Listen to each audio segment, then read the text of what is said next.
दोस्तों नमस्कार। मैं अखिल भारतीय पान महासंघ का राष्ट्रीय कार्यकारी अध्यक्ष और इंडियन इंक्लूसिव पार्टी का राष्ट्रीय प्रवक्ता सह प्रभारी उत्तर बंगाल का। दोस्तों, बिहार विधानसभा का चुनाव खत्म हो चुका है और आपकी पार्टी के राष्ट्रीय अध्यक्ष इंजीनियर आईपी गुप्ता जी सहरसा विधानसभा से जीत करके इतने कम समय में विधानसभा में 6 दिन का जो सत्र था उसमें आप लोग देखे होंगे किस तरह से इन्होंने पान समाज की और बिहार के विकास की क्या ज़बरदस्त धमक और अपनी गूंज दिखाई दी। साथ ही साथ विधानसभा का सत्र खत्म होते ही अपने विधानसभा सहरसा पहुंचकर आप उनका क्रियाकलाप देख रहे होंगे, वो किस तरह से ज़मीन से जुड़े हुए लोगों के साथ डायरेक्ट संपर्क आसानी से बना रहे हैं। और उनका कहना है कि आप लोग किसी पैरवी से मेरे पास मत आइए, सीधा आप हमारे पास आइए, जो आपकी समस्या है और जन समस्या उनकी त्वरित सुनवाई हम करेंगे। दोस्तों, कितनी गर्व होती है, क्योंकि पूर्व में जितने भी विधायक हुआ करते हैं या अभी वर्तमान में हैं, शायद इक्का दुक्का होगा जो जनता से सीधा सरोकार रखते होंगे। लेकिन जहाँ तक मेरा अपना नज़रिया है, मैं पहली बार ऐसे होनहार विधायक को देख रहा हूँ जो सीधा जनता से कनेक्ट कर रहे हैं। मैं ये नहीं कहना चाह रहा हूँ कि हमारे पार्टी का और हमारे राष्ट्रीय अध्यक्ष हैं तो उनकी मैं तारीफ़ करना चाह रहा हूँ, नहीं, ऐसा नहीं है। और क्योंकि खास करके बिहार के नेता, चाहे वो मुखिया हो, वार्ड पार्षद हो, चेयरमैन हो, मेयर हो, विधायक हो, मंत्री हो और एमपी हो, वो अपने आप को भगवान समझते हैं। जीत गए, अब कोई मतलब नहीं है, जनता से कोई सरोकार नहीं है। और मेरा दावा है कि बिहार में तकरीबन 99.9% क्षेत्र बिल्कुल जो जनता से सीधा सरोकार होना चाहिए, तकरीबन जो जनप्रतिनिधि है वो नहीं के बराबर है।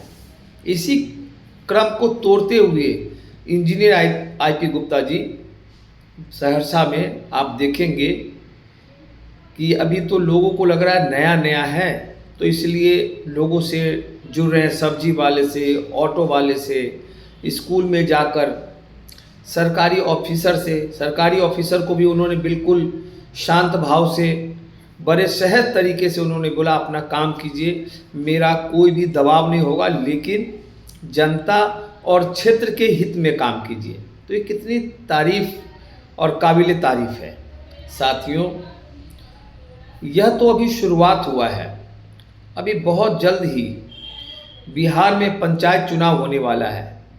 तो मैं यही चाहूँगा कि हमारे जितने भी पंचायत चुनाव में जो भी मुखिया होंगे या जो भी लोग चुनाव में हिस्सा लेंगे, उनसे भी हम लोग यही अपेक्षा करेंगे और करना चाहिए भी कि कैसे करके हम लोग जनता से सीधा सरोकार रखें। अगर कोई उनका दुख सुख होता है तो हम सबको मिल करके उनके साथ बैठ करके उनका समाधान निकालना चाहिए। साथ ही साथ अब हमारा पार्टी एक बृहत रूप लेने जा रहा है और आप देख रहे होंगे उत्तर प्रदेश में भी इंडियन इंक्लूसिव पार्टी ज़बरदस्त उत्साह के साथ अपनी पार्टी का विस्तार करते हुए आ रहे हैं। साथ ही साथ बहुत जल्द ही मध्य प्रदेश में भी इंडियन इंक्लूसिव पार्टी का एक विस्तार होने वाला है, इसकी घोषणा बहुत जल्द ही होने वाली है।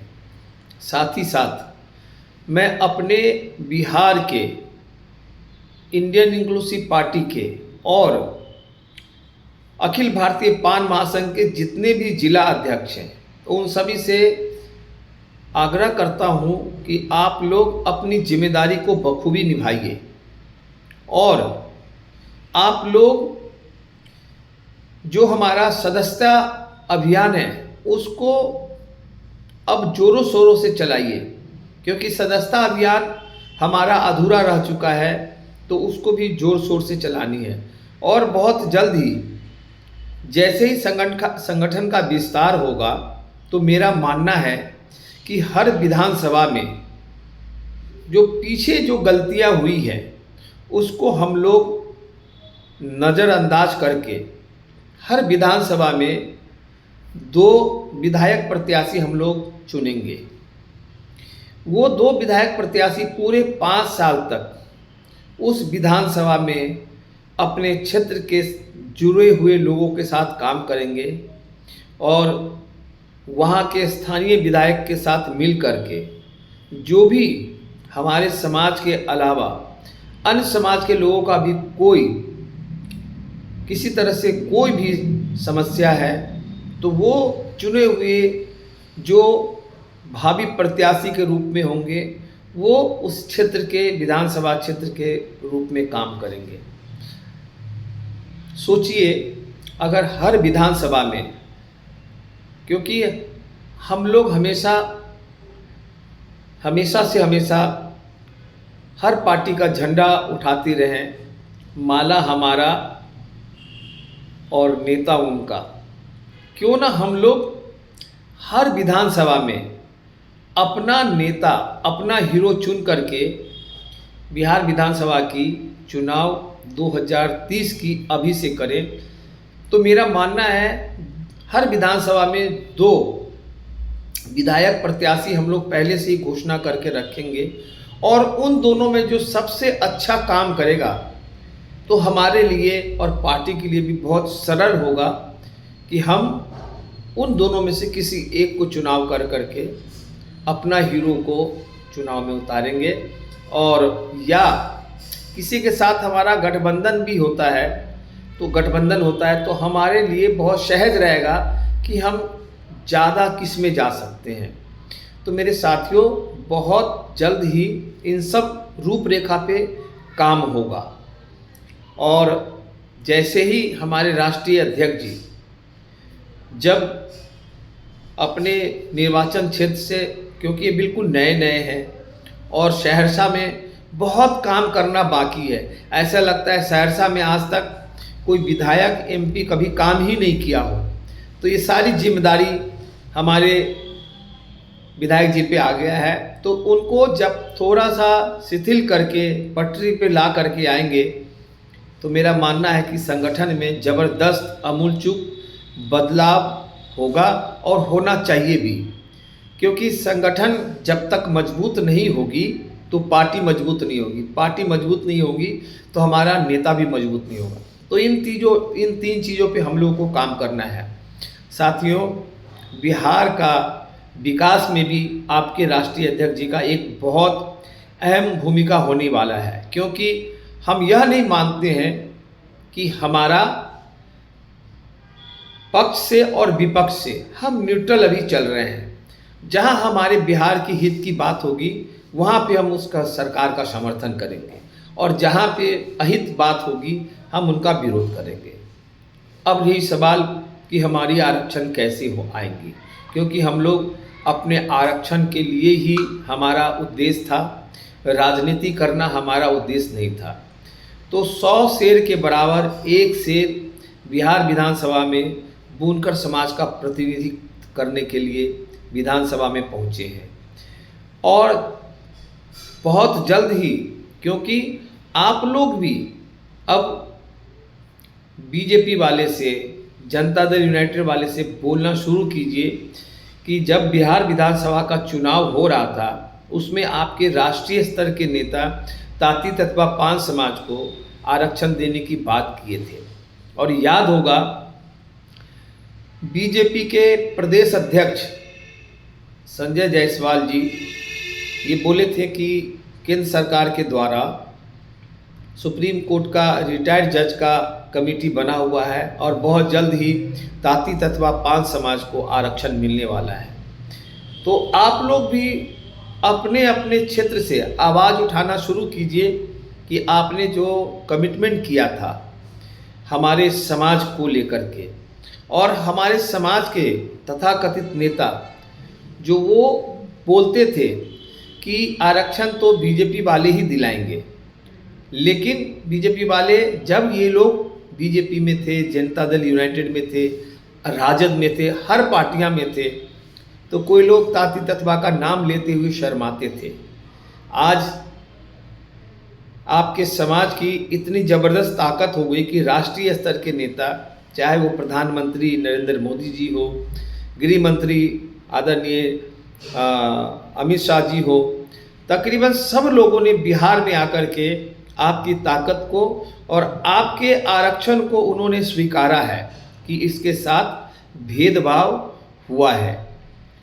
चूँकि 2029 में लोकसभा का भी चुनाव होगा, तो उस स्तर पे हम लोगों को सबसे पहले बिहार में आरक्षण वापस लेना है। तो इसके लिए भी एक ठोस और एक बहुत जल्द ही हम लोग इसका रूपरेखा तैयार करेंगे कि हम लोगों को कैसे हमारे बच्चों का आरक्षण वापस मिले। साथियों, थोड़ा सा हम लोग को संयम और धैर्य रखना है, लेकिन हमारा उद्देश्य सिर्फ और सिर्फ आरक्षण वापसी का है। इसको हम लोगों को नहीं भूलना चाहिए, क्योंकि आरक्षण के बिना हम हमेशा अधूरे रहे हैं। और आरक्षण हम लोग कोई भीख नहीं मांग रहे हैं।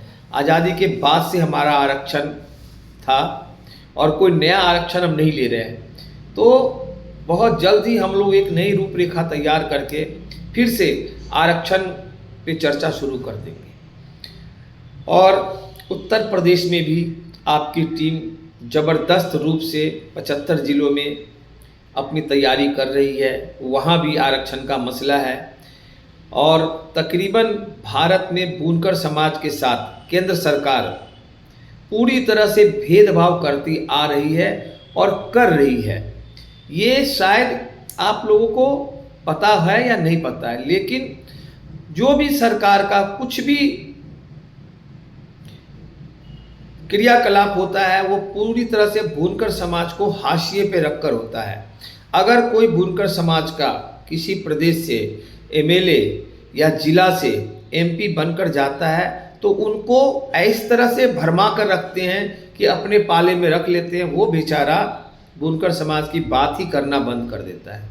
तो साथियों, जो भी हमारे विधायक या क्षेत्रीय स्तर पे, पंचायत स्तर पे कोई भी नेता या हमारा मुखिया भी चुनता है, उनको यह ध्यान रखना है कि पहले अपना बुनकर समाज का भला करेंगे, फिर बाद में अन्य समाज के, क्योंकि हर लोग अपने अपने समाज के लिए लड़ते रहे हैं। तो दोस्तों, आइए हम लोग फिर से अपने आरक्षण की बात करेंगे। उससे पहले संगठन की मजबूती और पार्टी की मजबूती और अपने नेता की मजबूती पे हम लोग विशेष ध्यान रखेंगे और समय समय पे हम लोग अपना चर्चा बनाए रखेंगे। और देखिए, आईपी गुप्ता जी का कार्य करने का शैली, वो घर के पीछे से शुरुआत कर रहे हैं। उनका अंदाज काम करने का गजब का है। वो मेन रोड से नहीं आ रहे, घर के पीछे से, यानी जो सबसे निचले पायदान से है उनको उठा करके समाज में एक अलग स्थान देना चाहते हैं। तो दोस्तों, मैं अपने राष्ट्रीय अध्यक्ष जी को बहुत बहुत धन्यवाद करता हूं कि आपका सोच, आपका विजन निश्चित ही बिहार ही नहीं पूरे भारत के लिए और एक पूरे भारत में दूसरा काशीराम के रूप में आईपी गुप्ता जी उभर के आ रहे हैं। शायद इसी से घबराकर बीजेपी वाले हमारी पार्टियों को भी तोड़ने की कोशिश करेंगे। तो हम लोग को एक साथ एक रूप में चट्टान के तरह खड़े रहना है। यही हम आप सभी से निवेदन करते हैं। बहुत बहुत धन्यवाद। अपना ध्यान रखिए और आप जिस तरह से हमें प्यार और स्नेह देते हैं उसके लिए मैं हृदय से आपको बहुत बहुत नमन और प्रणाम करता हूं। और जब भी हमारी ज़रूरत हो, जब भी पूरे भारत प्रदेश में कहीं भी हमारे समाज के, बुनकर समाज के लोगों को कभी कोई समस्या आता है, कृपया हमें या हमारे पदाधिकारी को आप उनसे संपर्क कर सकते हैं। मेरा संपर्क सूत्र नंबर है 9312671718। धन्यवाद, अपना ध्यान रखें। जय बुनकर समाज, जय पान समाज, जय बिहार, जय भारत।